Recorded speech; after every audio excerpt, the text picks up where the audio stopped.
Good afternoon. You're watching the Debka Files, a weekly roundup of exclusive news, insight, and analysis from the Middle East, broadcast to you live from the heart of the region. Coming up on the program today, Trump to shake Iranian regime with sanctions after protest upheaval. Who won, who lost the U.S.-Iranian cyber contest? Trump slashes deep into U.S. foreign aid, targeting the UN Works and Relief Agency. Israel's military imperative versus Iran's advance on 3 borders. Jordan's King Abdullah challenges Riyadh. And now to our top stories. This week, Donald Trump faces another deadline for certifying the 2015 Iran nuclear deal, which he has called the worst deal in history. He claims it must be either fixed or canceled. Secretary of State Rex Tillerson said on Friday, January 4th, that he's working on fixing it. The plan he's working on, Debka File reports, is to leave the deal in place, but build around it a new sanctions architecture to virtually replace the sanctions relief, which the Obama administration granted Tehran in 2015 for signing the deal. This strategy will reformulate the, quote, bad nuclear deal, while at the same time punishing and containing Iran's regional aggression and continuing to show support for the anti-regime protests, in which 21 people were killed and more than 1,000 arrested. Washington jumped the gun on sanctions last Friday when Treasury Secretary Steven Mnuchin said this about sanctions. Quote, the entities are owned or controlled by Iran's Shahid Bakari Industrial Group. More sanctions are in the pipeline, targeting banks, financial entities, and officials, whether involved in Iran's missile program or propping up the Revolutionary Guards Corps and its actions to suppress popular dissent and export the Shiite revolution. The anti-government protest movement in Iran that began on December 28th kicked off a campaign launched by Western and Middle East intelligence agencies to respond to the simmering dissent in Iran by backing opposition movements in exile for harnessing underground networks in the country. The freedoms that are enshrined in the United Nations Charter are under attack in Iran. Dozens have already been killed. Hundreds have been arrested. If the Iranian dictatorship's history is any guide, we can expect more outrageous abuses in the days to come. The UN must speak out. In the days ahead, we will be calling for an emergency session, both here in New York and at the Human Rights Council in Geneva. We must not be silent. The people of Iran are crying out for freedom. All freedom-loving people must stand with their cause. The international community made the mistake of failing to do that in 2009. We must not make that mistake again. President Hassan Rouhani was quick to produce Tehran's automatic assignment of blame to Israel. Quote, our success in the political arena against the United States and the Zionist regime was unbearable to Iran's enemies. Iran's success in the region was unbearable to them. Don't you expect that they would seek revenge? Don't you think they would provoke some people? Prime Minister Benjamin Netanyahu dismissed the claim as false. Brave Iranians are pouring into the streets. They seek freedom. They seek justice. They seek the basic liberties that have been denied to them for decades. Iran's cruel regime wastes tens of billions of dollars spreading hate. This money could have built schools and hospitals. No wonder mothers and fathers are marching in the streets. The regime is terrified of them, of their own people. That's why they jail students. That's why they ban social media. But I'm sure that fear will not triumph, because the Iranian people are smart. They're sophisticated. They are proud. Today they risk everything for freedom. Sadly, many European governments watch in silence as heroic young Iranians are beaten in the streets. That's just not right. And I, for one, will not stay silent. This regime tries desperately to sow hate between us, but they won't succeed. And when this regime finally falls, and one day it will, Iranians and Israelis will be great friends once again. Both Rouhani and Netanyahu found it necessary to reprove the Europeans for turning a cold shoulder to the Iranian protesters. This has put Moscow on the spot. There are additional comments made by Reza Pahlavi and Nikki Haley. My analysis is the fact that obviously the core issue is the dismal economic situation that forces people to voice out their anger. But it's beyond that now. It's going to a point of knowing that the reason why you are in such a mess is because of a total, not only mismanagement of the system, but its basic non-care for the people. The regime is there to sustain itself. It has done so systematically. It is there to use the country's resources to support its militia and its vassal state or in its avant-garde, whether it's in Syria or Lebanon or elsewhere, or Hezbollah or what have you. It is not trickling to the people. You know, how long can you expect a nation to wait? How long do you expect people to deal with economic hardship, to deal with unemployment, to deal with inflation, to deal with just a situation where they are systematically clobbered? In these first days of 2018, nowhere is the urgency of peace, security, and freedom being more tested than in Iran.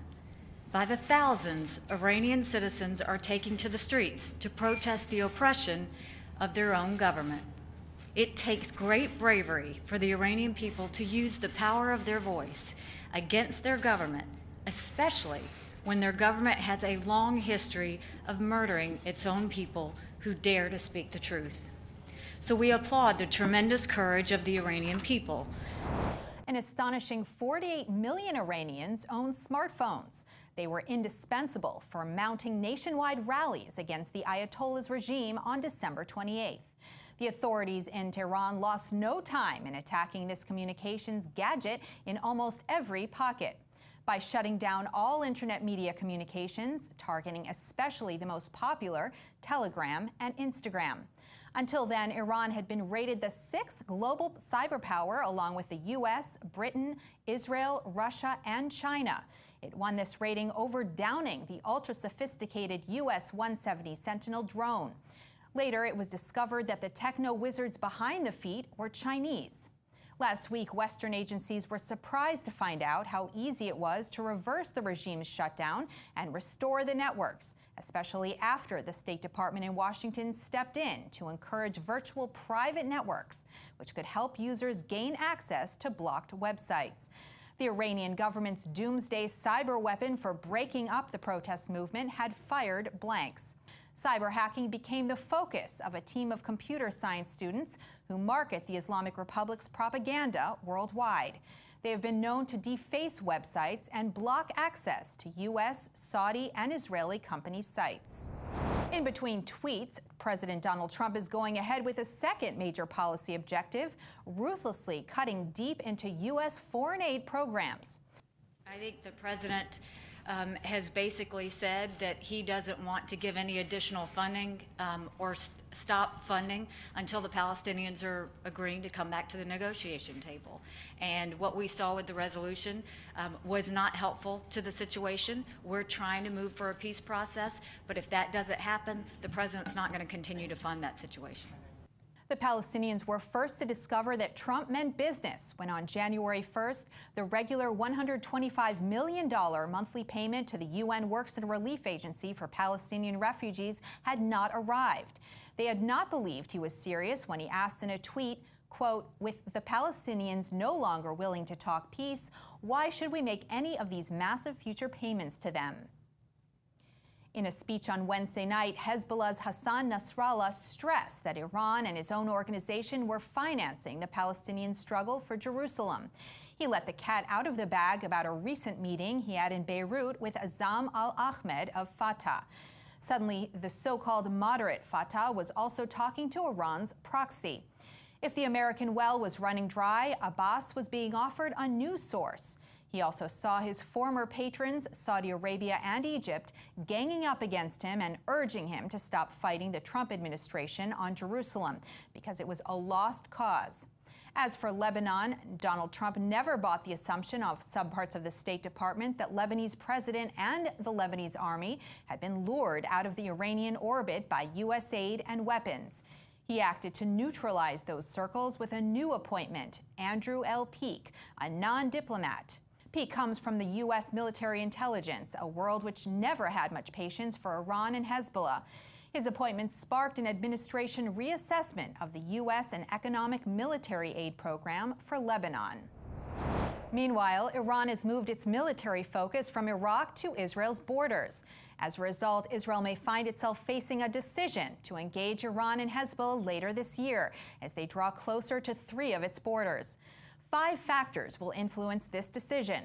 First, Iran has opened the Overland Bridge. Second, Israel and the U.S. will not allow Iranian Revolutionary Guards to set up a military-industrial complex in Syria, which Tehran plans to be its Middle East weaponry hub for supplying rockets to Hezbollah, the Syrian army, the Shiite militias, Hamas, and the Islamic Jihad in the Gaza Strip, along with other Iranian agents. Third, Jordan's security is put at risk with Iran's method of expansion. The rise of a pro-Iranian leader in Amman would threaten Israel and destabilize the region.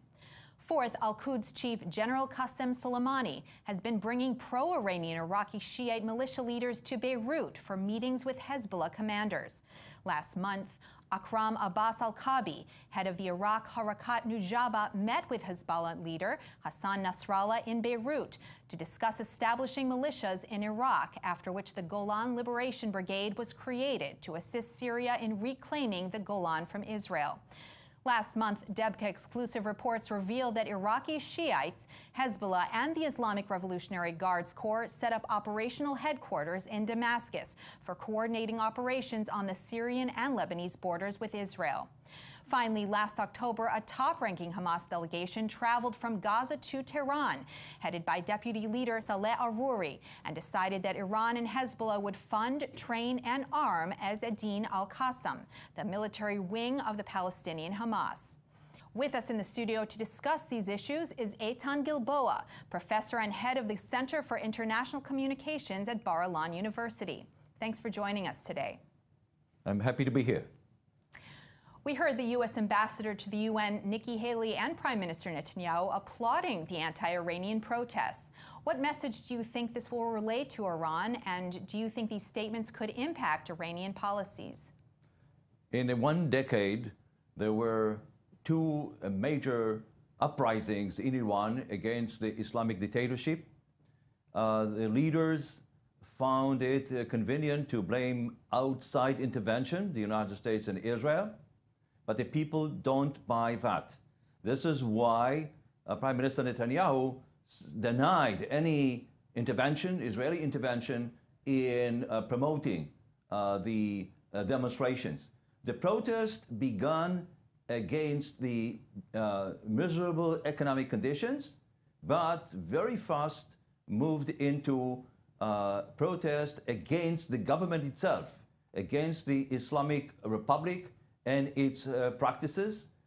In 2009, when the first demonstration and uprising happened, President Barack Obama didn't do anything and didn't say anything. And the protesters were disappointed by that inaction. Trump decided at least to condemn the brutal suppression of the uprising, and I think this has been a good signaling to those who oppose the Islamic dictatorship inside Tehran that they are not alone. The United States also initiated a discussion at the United Nations Security Council, but then Europe did not sufficiently supported a strong condemnation of Iran.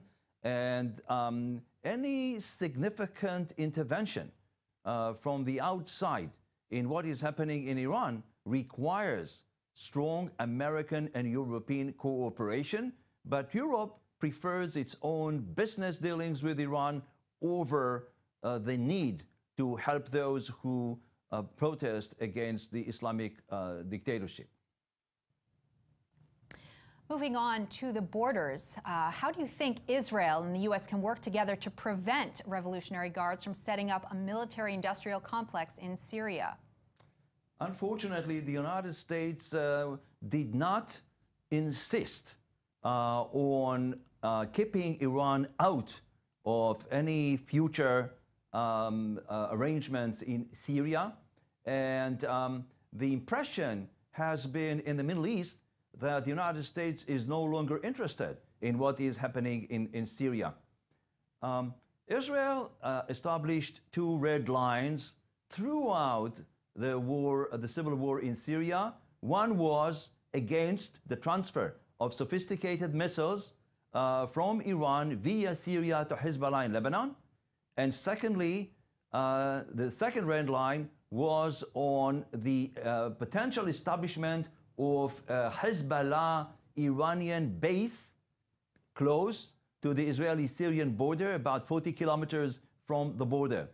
When Hezbollah, Iran, and Syria crossed these red lines, Israel used force. Israel destroyed the attempt by Iran to build a missile factory. It also destroyed an attempt by Iran to establish a military base for either Shiite militias from Iraq or from Syria, or for Iranian soldiers. And I believe that this strategy will continue. The threat from Syria is not for now. It is a long-range threat. Bashar al-Assad wants to re-establish his leadership in Syria. The last thing he wants to see is a confrontation, a military confrontation with Israel. But I consider the attempts by Iran to establish a military base in Syria, close to Israel, together with the bases they already have in Lebanon, in Gaza, represent a future threat that Israel will have to deal with the help of the United States. How can Israel fight back against the threat of Iran and Hezbollah funding the military wing of the Palestinian Hamas? First, it's obvious that Iran wants to rebuild its influence in Gaza. This connection with Hamas was broken when the civil war in Syria started and Hamas came out against Bashar al-Assad and the Iranian intervention. It seems now that since Hamas lost financial and political support from Qatar and from other countries in the Middle East, that it wants to re-establish relationship with Iran. Right now, the level of deterrence that Israel has established vis-a-vis both Hamas and Hezbollah is working. Hezbollah is about to lose its military assets.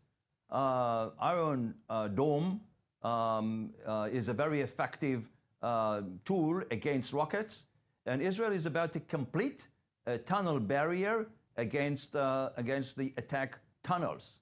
So Hamas is under pressure, and Iran is trying to use, especially the Islamic Jihad, to start another round with Israel. And this has been clear in the last few weeks since the Jerusalem statement made by President Trump. All of the firing from Gaza into Israel were conducted by Islamic Jihad with weapons coming directly from Iran. The best and the most effective ways Israel can use to deal with the issue is, first of all, to punish Hamas and the Islamic Jihad on every firing or any attempt to start violence with Israel. And secondly, together with the United States and maybe Europe, also punish Iran for this incitement to violence, and also it's very important for Israel to continue close collaboration with Egypt, which also resents the renewed relationship between Hamas and Iran. Egypt has a lot of influence over Hamas, so a combination of military, political, and economic measures are likely to produce good results in the fight against Iranian influence in Gaza and Lebanon. That's Professor Eitan Gilboa. Thank you so much for your insight today. Thank you.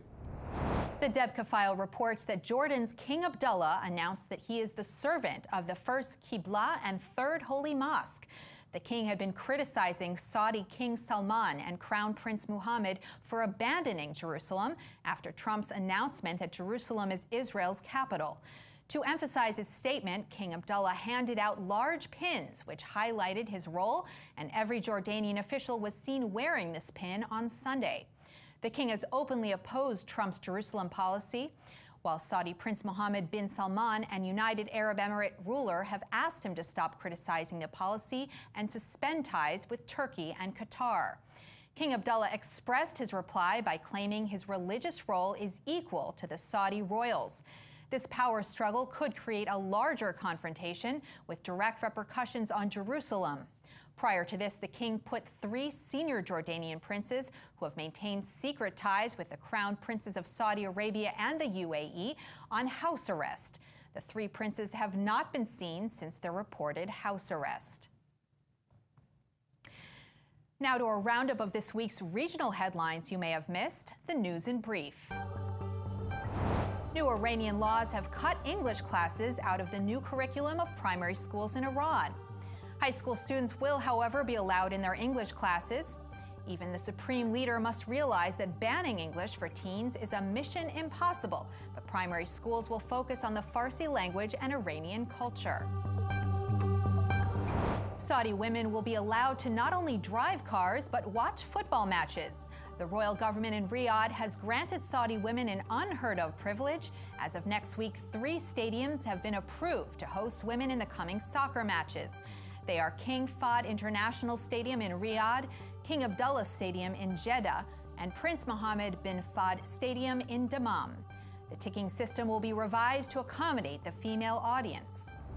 That's it for this week's edition of the Debka Files. We'll be back with you next week for exclusive breaking news, insight, and analysis from the Middle East.